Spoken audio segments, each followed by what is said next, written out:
पुणे अष्टविनायक शिव महापुराण के तीसरे दिन की कथा कुछ इस प्रकार है। एक समय की बात है, एक सेठ जी अपने गुरु से कहते हैं कि यदि मैं मर गया तो मेरा परिवार अकेला पड़ जाएगा और सभी का मैं चहेता होने की वजह से मेरा परिवार मेरे पीछे पीछे मर जाएगा। गुरुजी सेठ जी से कहते हैं, अच्छा, तुम्हें ऐसा लगता है कि तुम्हारा परिवार तुम्हारे बिना नहीं रह पाएगा, वो भी तुम्हारे पीछे मर जाएगा, लेकिन ऐसा नहीं होता। कोई किसी के साथ न तो जाता है न कोई किसी के साथ आया है। सबको अकेले जाना है, अपने कर्मों के साथ जाना है। तुम्हें यदि ऐसा लगता है तो कुछ समय के लिए मरने का नाटक करके देख लो।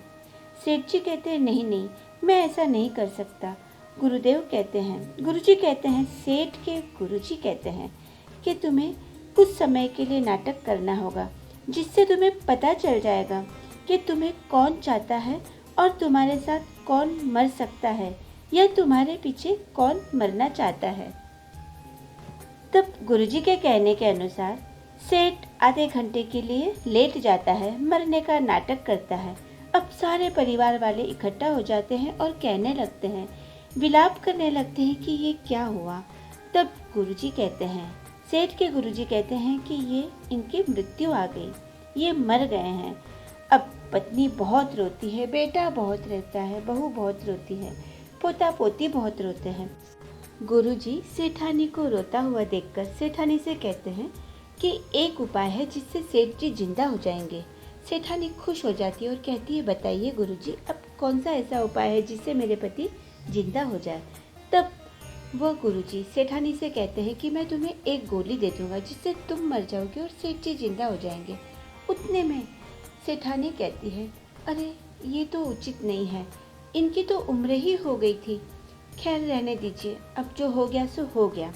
बेटे के पास जाते हैं, बेटे को कहते हैं, क्या हुआ, इतने क्यों रो रहे हो, इतने क्यों बिलख रहे हो। तब बेटा कहते, पिताजी की मृत्यु असहनीय है मेरे लिए। तब वह गुरुजी बेटे से कहते हैं, अच्छा कोई बात नहीं, तुम्हारे पिताजी को जिंदा किया जा सकता है। यह एक गोली है जो तुम ले लो, जिससे तुम्हारी मृत्यु हो जाएगी और तुम्हारे पिताजी जिंदा हो जाएंगे। तब वह बेटा कहता है, नाना बिल्कुल नहीं, पिताजी ने तो काफ़ी जिंदगी जी ली, उन्होंने सब कुछ देख लिया, हमने तो हमारे जीवन में देखा ही क्या है। रहने दीजिए, अब जो हो गया सो हो गया, हम सह लेंगे। तब गुरुजी सेठ जी से कहते हैं कि देख लिया, यही है संसार का नियम। मरने के पश्चात न तो कोई किसी के साथ जाता है न कोई किसी के साथ मरता है। यहाँ हमारे पूज्य गुरुदेव पंडित प्रदीप जी मिश्रा जी कहते हैं, एक ब्राह्मणी की कहानी उन्होंने बताई। एक ब्राह्मणी थी जिसके पति का देहांत हो चुका था। उसके यहाँ एक छोटी सी कन्या थी। पति के जाने के बाद ब्राह्मणी काफी अकेली पड़ गई थी, लेकिन अपनी कन्या के साथ जीना है, कन्या को पाल पोस कर बड़ा करना है, इसके सहारे पूरा जीवन व्यतीत करना है। इसलिए ब्राह्मणी अब अकेले ही अपनी बेटी को पाल रही थी। धीरे धीरे उसे संस्कारवान बनाने लगी, गुणवान बनाने लगी। एक समय पुत्री बहुत रोती है। तब माता कहती है, क्या हुआ बेटी, इतना क्यों रो रही हो। तब बेटी कहती है, पिताजी जब ये जिंदा थे तब हमें तीर्थ स्थल ले जाया करते थे, काफ़ी धार्मिक चीज़ों के बारे में बताते थे, मंदिर ले जाते थे, यहाँ वहाँ ले जाते थे। अब मुझे कौन ले जाएगा, मैं अकेली पड़ गई। तब माँ कहती है, तू चिंता मत कर, मैं तुझे पवित्र तीर्थ स्थल में ले जाऊंगी। चल, हम दोनों माँ बेटी चलते हैं। माँ बेटी को साथ ले जाने लगती है। सोचती है रास्ते में इसे भूख लग सकती है, मुझे भी भूख लग जाएगी। घर में एक बासी रोटी पड़ी रहती है। उस रोटी का चूरमा बनाकर, गुड़ का चूरमा बनाकर 4 छोटे छोटे लड्डू बना लेती है। कहती है, 2 लड्डू तू खा लेना, 2 लड्डू मैं खा लूँगी। अब बेटी और माँ बेटी दोनों तीर्थ स्थल में पहुँच जाते हैं। वहाँ हर कोई दान धर्म करते हुए दिखाई देता है। अब यह बच्ची जिद करने लगती है कि देखो माँ, यहाँ हर कोई कुछ न कुछ दान पुण्य किए जा रहा है, मैं भी कोई दान पुण्य करना चाहती हूँ। तब माँ कहती, बेटा हमारे पास ऐसा है ही क्या जो मैं तुम्हें दान पुण्य करने के लिए दे दूँ। इतने में उस माँ को याद आ जाता है कि दान पुण्य करने के लिए हमारे पास 4 लड्डू है, कोई बात नहीं, 2 लड्डू मैं अपनी बच्ची को दे देती हूँ और 2 लड्डू बच्ची को कह देती हूँ कि वो दान कर दे। तब वह माता अपनी बच्ची को 4 लड्डू हाथ में सौंप देती है और कहती है 2 लड्डू तुम खा लेना, 2 लड्डू दान कर देना। अब पुत्री अपनी माँ से कहती है ये लड्डू मैं किसे दान करूँ? तब माता कहती है कोई बात नहीं, तुम तो ये 2 लड्डू गणेश जी को खिला देना और ये पानी उन्हें पिला देना और बाकी के 2 लड्डू तुम खा लेना। बेटी ये सुनकर बड़ी खुश हो जाती है और उस भीड़ भड़ाके में बेटी अपनी माँ का हाथ छुड़ाते हुए दौड़ पड़ती है कि उसे अब ये 2 लड्डू गणेश जी को दान करना है। जब आगे चलती जाती है बेटी गणेश जी को ढूंढती हुई चलती है तो वो जंगल में पहुंच जाती है और उसे गणेश जी कहीं नजर नहीं आते। यहाँ माँ बड़ी परेशान हो जाती है कि बेटी कहाँ चली गई। माँ को लगता है हो सकता है बेटी घर चली गई होगी। शाम होने लगती है। बेटी केवल एक ही बात कह रही थी, गणेश जी मुझे भूख लगी है। माँ ने कहा 2 लड्डू तेरे, 2 लड्डू मेरे, पहले तू खा ले फिर मैं खाऊंगी। ऐसा कहते कहते शाम से रात होने लग जाती है। बेटी गणेश जी को पुकारे जा रही थी और माँ बेटी का इंतजार किए जा रही थी। गणेश जी एक लड़के का रूप धारण करके आ ही जाते हैं और कहते हैं दे दो, ये लड्डू मुझे दे दो। बेटी कहती है नहीं, ये लड्डू मैं आपको नहीं दूंगी। लड़का कहता है मैं ही गणेश हूँ। तब बेटी कहती है बताओ, तुम अगर गणेश होते तो तुम्हारी सूंड कहाँ है?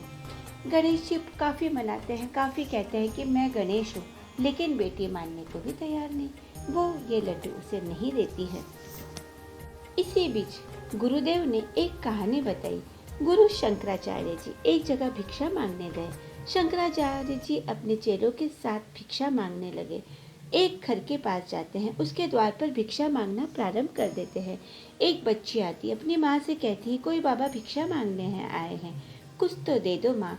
माँ कहती है कह दो जाकर उन्हें हमारे यहाँ कुछ नहीं है। लेकिन वह पुनः उस बच्ची से भिक्षा मांगते हैं। बेटी फिर माँ के पास जाती है और कहती है माँ वो नहीं जा रहे हैं, आप थोड़ा सा ही कुछ दे दो, मैं उन्हें दे दूंगी। तब माँ बेटी से कहती है जाओ कह दो उसे घर में कोई नहीं है। बच्ची माँ के कहे अनुसार कह देती है कि घर में कोई नहीं है। तब शंकराचार्य जी कहते हैं जाओ बेटी, घर में झाड़ू होगा, झाड़ू लगाकर जो कचरा निकल जाए, जो कचरा आए वो कचरा इस कटोरे में मुझे दान दे दो।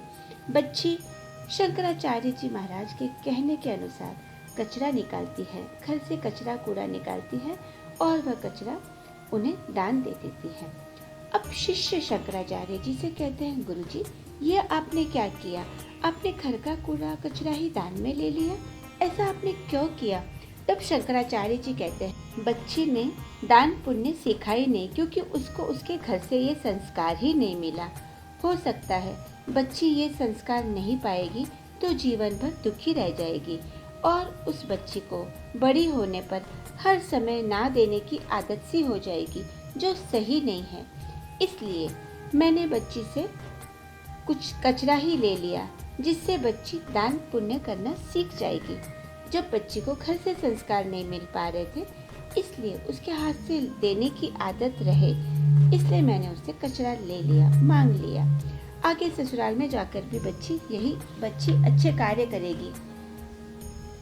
गुरुदेव यहाँ कहते हैं हमें किसी को भी खाली हाथ नहीं भेजना चाहिए। हमारे पास जो कुछ भी हो, थोड़ा सा ही सही, दान पुण्य हमें करते रहना ही चाहिए। ये आदत हमारे अंदर होनी ही चाहिए। गुरुदेव यहाँ कहते हैं शिव पुराण कहती है जहाँ तक रास्ता दिखे वहाँ तक जाओ, पहुँचो, उसके बाद का रास्ता भोलेनाथ स्वयं दिखा देंगे। भगवान ने कहा, गणेश जी ने कहा उस बच्ची से, गणेश जी ने कहा हम ऐसे नहीं आते, हम कोई न कोई रूप धारण करके ही आते हैं। सिद्धि विनायक की कथा कहती है वो लड्डू उस बच्ची ने नहीं दिया, लड्डू अपने पास ही रख लिया, क्योंकि बच्ची को लग रहा था कि ये गणेश नहीं है, ये तो कोई बहुरूपिया है, ये तो कोई ऐसे ही साधारण सा लड़का है। गणेश जी भी जिद कर रहे हैं, लेकिन लड़की और भी ज्यादा जिद्दी निकली। दूसरे नंबर के विनायक है सिद्धि विनायक।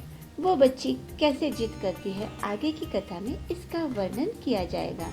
यहाँ देवादिदेव महादेव की आराधना माता सती ने की थी। सती शिव को पाकर अपने प्राणों को यज्ञ अग्नि में कूदकर त्याग देती है।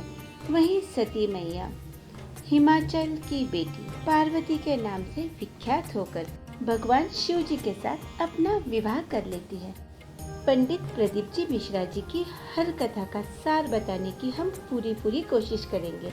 हमारे चैनल को निरंतर देखने के लिए, उसको सराहने के लिए आप सभी श्रद्धालुओं को हेमा शर्मा का धन्यवाद। जय श्री महाकाल, हर हर महादेव, सनातन धर्म की जय। श्री शिवाय नमस्तुभ्यम।